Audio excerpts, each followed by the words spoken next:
உணவு உணவை பற்றி பேச போகிறோம். எதற்காக உணவை பற்றி பேச வேண்டும்?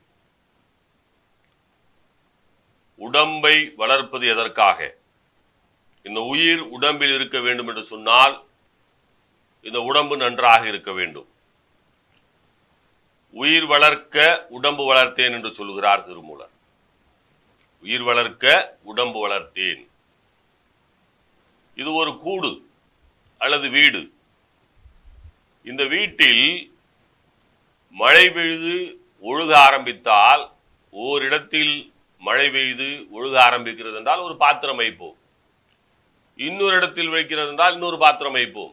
ஒதுங்கி ஒதுங்கி வருவோம்.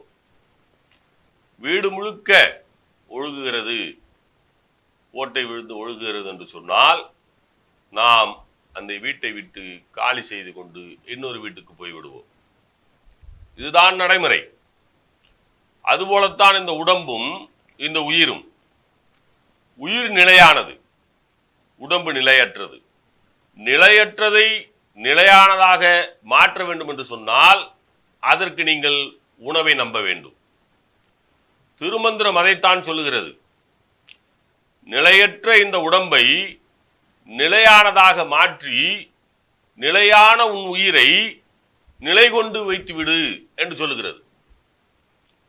இந்த உயிரை நிலைத்து வைத்திருக்க முடியும். ஆனால் நாம் அப்படி செய்வதில்லை. பிறந்தோம், வளர்ந்தோம், மாண்டோம் என்கின்ற வழிகளிலேயே போய் கொண்டிருக்கிறோம். நிலைத்து நிற்க வேண்டும் என்கின்ற வழியை அறிந்தும் அறியாமல் இருக்கிறோம், உணர்ந்தும் உணராமல் இருக்கிறோம்.